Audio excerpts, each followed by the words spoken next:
हम आज यहाँ सुनाई दे रहा है?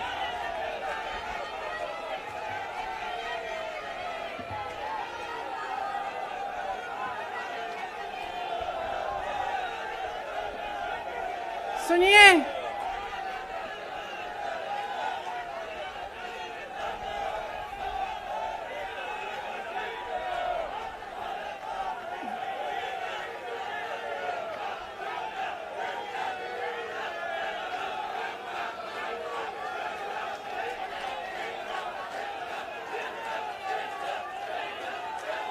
अब बोलूं?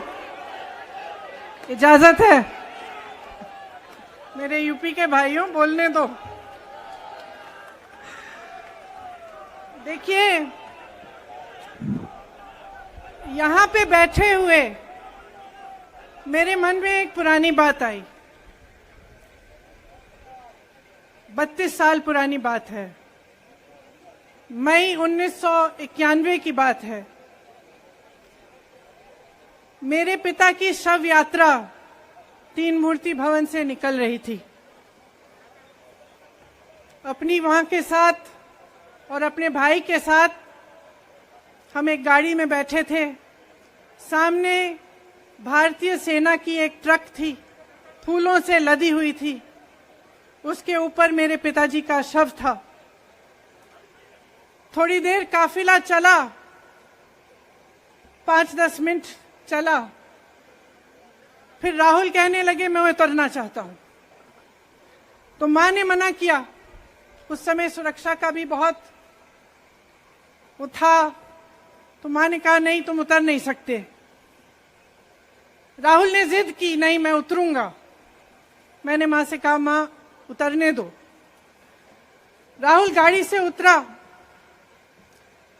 उस सेना की ट्रक के पीछे खड़ा होके चलने लगा और तीन मूर्ति से लेके कड़ी धूप में अपने पिता के जनाजे के पीछे पीछे पैदल चलते चलते चलते चलते यहां पहुंचा। इस जगह से कुछ 400-500 गज दूर यहां पर मेरे शहीद पिता के अंतिम संस्कार मेरे भाई ने किए।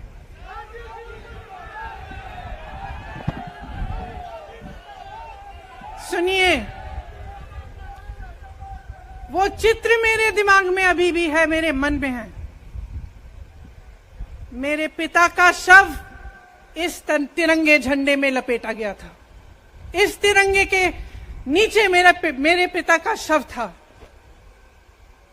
और उसके पीछे चलते चलते मेरा भाई यहां आया।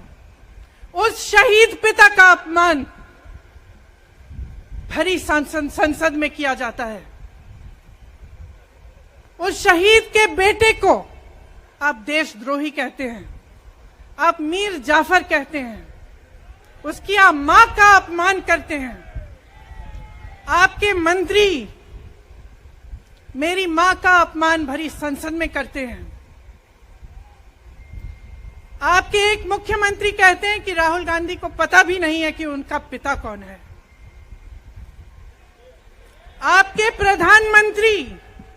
आपके प्रधानमंत्री भरी संसद में खड़े होकर कहते हैं कि ये परिवार नेहरू नाम को इस्तेमाल क्यों नहीं करता। पूरे परिवार का अपमान करते हैं। कश्मीरी पंडित समाज के रिवाज का अपमान करते हैं, जिसके तहत एक बेटा अपने बाप के मरने पर पगड़ी पहनता है, परिवार की परंपरा को आगे बढ़ाता है। लेकिन आप पर कोई मुकदमा नहीं होता, आपको 2 साल की कोई सजा नहीं मिलती, आपको जेल की सजा नहीं मिलती, आपको संसद से कोई बाहर नहीं निकालता, आपको मना नहीं करता कि 8 सालों के लिए आप चुनाव नहीं लड़ सकते। क्यों? मैं पूछना चाहती हूं क्यों? आज तक हम चुप रहे हैं, हमारे परिवार का अपमान करते गए। मेरे भाई ने क्या कहा? संसद में वो मोदी जी के पास गए और उनसे गले लगे। मेरे भाई ने कहा, मैं आपसे नफरत नहीं करता हूं, मेरे दिल में आपके लिए कोई नफरत नहीं है, हमारी विचारधारा अलग है, लेकिन हमारी नफरत की विचारधारा नहीं है। तो मैं पूछना चाहती हूं, एक आदमी का कितना अपमान करोगे, कितना अपमान करोगे? क्या यही है इस देश की परंपरा? आप परिवारवादी कहते हैं, तो भगवान राम कौन थे?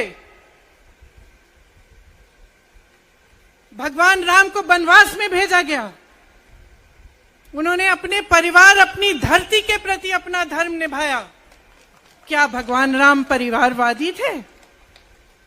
क्या पांडव परिवारवादी थे कि वो अपने परिवार की संस्कारों के लिए लड़े? और हमें क्या शर्म आनी चाहिए कि हमारे परिवार के सदस्य शहीद हुए इस देश के लिए, कि इस झंडे में उनका खून है, इस धरती में उनका खून है, इस देश के लोकतंत्र को मेरे परिवार के खून ने सींचा है। और जो सोचता है कि हमें अपमानित करके हमें डराएंगे, हमें धमकाएंगे, जो सोचता है कि तमाम एजेंसियों को लगाकर हम पे छापे मारकर हमसे कुछ भी कर ले, हमको हमें डराएंगे, वो गलत सोचते हैं। हम डरने वाले नहीं हैं। हम और मजबूती से लड़ेंगे। हम इस देश के लोकतंत्र के लिए कुछ भी करने के लिए तैयार हैं। इस देश के लोकतंत्र को, इसकी नींव कांग्रेस पार्टी के महान महापुरुषों ने डाली है। कांग्रेस पार्टी लड़ी इस देश की आजादी के लिए, और आज भी इस देश की आजादी के लिए ही लड़ रही है। कभी कभी मैं सोचती हूं, मुझे समझ में नहीं आता कि पब्लिक क्या सोच रही है। क्या देख नहीं रही है क्या हो रहा है? क्या आपको दिख नहीं रहा है कि आपकी सारी संपत्ति लूटी जा रही है, एक आदमी को दी जा रही है, गिने चुने उद्योगपतियों को सब कुछ दिया जा रहा है? किसकी संपत्ति है? ये राहुल गांधी की संपत्ति है, ये आपकी संपत्ति है। ये पीएसयू किसके हैं? किसके लिए बनाए गए? आपके लिए बनाए गए, जो ऐसे एक के बाद एक इनको बेचे जा रहे हैं, दिए जा रहे हैं। इसी से तो आपका रोजगार आता है। छोटे उद्योगों से, छोटे व्यापारियों से आपका रोजगार आता है। किसी बड़े अडानी से नहीं आता। रोजगार नहीं देते, छीनते हैं आपका रोजगार। तो आप समझ क्यों नहीं पा रहे हैं? आप गैस के सिलेंडर के लिए 1000 रुपए दे रहे हैं, और यहां आपकी सारी संपत्ति किसी को सौंपी जा रही है। राहुल गांधी जी ने क्या कहा? अरे कौन सा इतना बड़ा जुल्म कर लिया कि आपसे 2 सवाल पूछ लिए, जवाब नहीं दे पाए ना, घबरा गए। और जो अहंकारी होते हैं, तानाशाह होते हैं, क्या करते हैं? जब सवालों का जवाब नहीं दे पाते तो पूरी सत्ता को लेकर जनता को दबाने की कोशिश करते हैं। जो सवाल उठाता है उसको दबाने की कोशिश करते हैं। आपने कभी सोचा है, आंखें खोलिए, आपने कभी सोचा है कि ये पूरी सरकार, ये सारे मंत्री, ये सारे सांसद एक आदमी को बचाने की क्यों इतनी कोशिश कर रहे हैं? इस अडानी में है क्या कि इसको आप सारी संपत्ति दे रहे हो देश की? 20 हजारों करोड़ शेल कंपनियों में इनके हैं, और आप इन पे इंक्वायरी नहीं कर सकते। ये अडानी है कौन कि आप सब उनका नाम उठते ही बौखला जाते हैं और उनको बचाने में लग जाते हैं? देखिए, आप इस देश के देशवासी हैं, ये देश आपका है, ये लड़ाई आपकी है। आज तमाम नौजवान बेरोजगार क्यों हैं? हम इश्तेहार तो देख रहे हैं, होर्डिंग देख रहे हैं, मदर ऑफ डेमोक्रेसी लिखा है, कहते हैं कि हमारी अर्थव्यवस्था बहुत तेजी से आगे बढ़ रही है, तो इतने नौजवान बेरोजगार क्यों हैं? तो जहां जहां हम जाते हैं बेरोजगार नौजवान क्यों दिखते हैं? इतनी महंगाई क्यों है? इतनी महंगाई क्यों है? क्या आप इतने बड़े काम कर सकते हो लेकिन एक गैस सिलेंडर का दाम कम नहीं कर सकते? आप छोटे व्यापारियों की मदद नहीं कर सकते? आप रोजगार नहीं बनवा सकते? तो फिर आपकी सरकार किस काम की है? लोगों को दबाने के लिए है या अडानी जी को आगे बढ़ाने के लिए है? तो आज ये समय आ गया है कि हमें गंभीरता से सोचना पड़ेगा। ये सरकार पूरी कोशिश करती है कि आपका ध्यान भटकाया जाए। अब आप सोचिए, कन्याकुमारी से कश्मीर तक एक आदमी चला, उसके साथ लाखों लोग चले। क्या पैगाम लेके चला? किस लिए चला? उसके दिल में क्या भावना थी कि लाखों लोग देश भर से उससे जुड़ के चले? समता, एकता की भावना थी। आज आपके सारी मीडिया, आपके सारे मंत्री, आपके सारे सांसद, आपके सारे कार्यकर्ता कह रहे हैं कि राहुल जी ने विदेश जाकर देश का अपमान किया, राहुल जी ने एक वर्ग का अपमान किया। क्या एक आदमी जो कन्याकुमारी से लेकर 5000 किलोमीटर कश्मीर तक चल के ये रोज रोज कहता है कि इस देश को एक होना चाहिए, सबको समान दृष्टि से देखना चाहिए, क्या ये आदमी देश का अपमान कर सकता है? क्या ये आदमी एक वर्ग का अपमान कर सकता है? तो ये आदमी क्या कर रहा है? ये आपकी आवाज उठा रहा है। ये क्या कह रहा है? कह रहा है कि गरीबों को अपना हक दो, नौजवानों को अपना हक दो, महिलाओं को अपना हक दो। यही तो कह रहा है। और हक क्या है? हक ये है कि जो आपका है वो आपके हाथों में जाना चाहिए, किसी बड़े उद्योगपति के हाथ में नहीं, जो प्रधानमंत्री जी के मित्र हैं। ये है आपका हक। उसी हक की लड़ाई लड़ रहा है। तो आप समझिए, ये एक इंसान की बात नहीं है, ये एक राहुल गांधी की बात नहीं है, ये पूरे देश की बात है। जब हम कहते हैं लोकतंत्र को बचाना है, तो हम किस बात की को बचाने की कह रहे हैं? क्या कह रहे हैं हम? लोकतंत्र क्या होता है? खुल के जवाब मांगो, सवाल उठाओ। यही तो लोकतंत्र है कि आपको कोई आपत्ति है, कोई समस्या है, आप किसी के पास जाकर अपना हक मांग सकते हैं। आप कह सकते हैं, भाई हमारे लिए ये क्यों नहीं किया, इतनी महंगाई क्यों है, हमारे लिए रोजगार क्यों नहीं बनाए। लेकिन आज यही हक आपसे छीना जा रहा है और आपका ध्यान इधर उधर भटकाया जाता है और इतनी चीजों को फैलाया जाता है जो सच नहीं है, झूठों को फैलाया जाता है। आप सोचिए, राहुल गांधी दुनिया के सबसे बड़े जो शिक्षा के संस्थान है वहां से पढ़ के आए हैं। हार्वर्ड और कैम्ब्रिज की उनकी डिग्री है। कैम्ब्रिज से उन्होंने इकोनॉमिक्स में मास्टर्स डिग्री, एमफिल डिग्री उनको मिली। आप उसको पप्पू बनाते हैं। पूरे देश भर में आपकी सहायता के साथ मेरे मीडिया के दोस्तों, डिग्री आपने देखी नहीं, सच्चाई आपने देखा नहीं, उनको पप्पू बना दिया।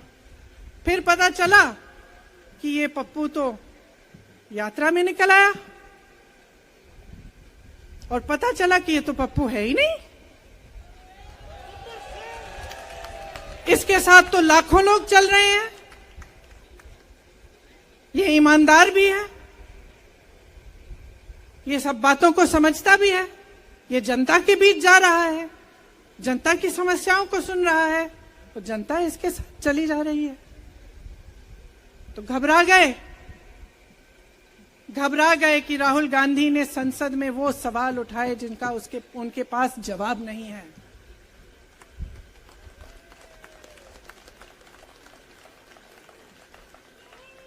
क्या किया सुन लीजिए। एक तरफ से हंसी भी आती है कि एक आदमी को रोकने के लिए इतना सारा करना पड़ा। जिस आदमी ने राहुल जी के खिलाफ सूरत में कंप्लेंट लगाई, आपको मालूम है कि पिछले साल उसने खुद कचहरी में जाके बोला इस पे आप स्टे लगा दीजिए। 1 साल के लिए अपने ही केस पे स्टे लगवाया।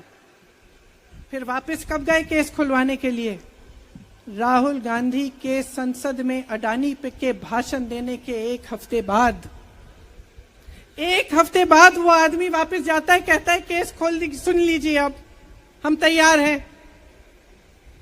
1 महीने के अंदर अंदर जज कह देते हैं कि राहुल गांधी को 2 साल की सजा मिलेगी।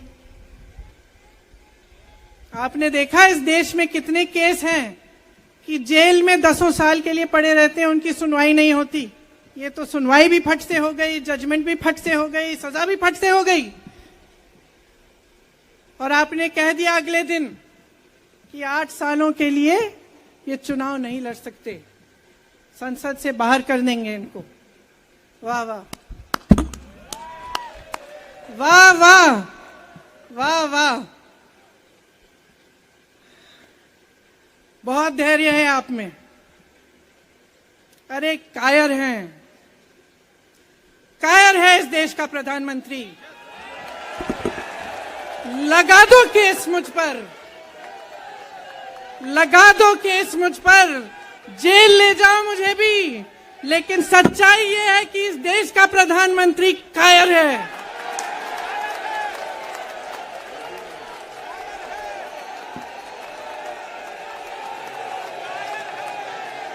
अपनी सत्ता के पीछे छुपा हुआ है, अहंकारी है, और इस देश की बहुत पुरानी परंपरा है, इस देश की बहुत पुरानी परंपरा है, हिंदू धर्म की पुरानी परंपरा है कि अहंकारी राजा को जनता जवाब देती है।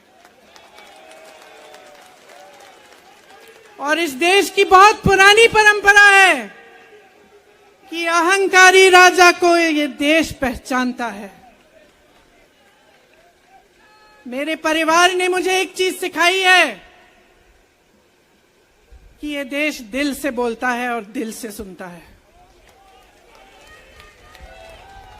ये देश सच्चाई को पहचानता है, और मैं जानती हूं कि आज वो दिन है जब से सारा कुछ बदलने लगेगा।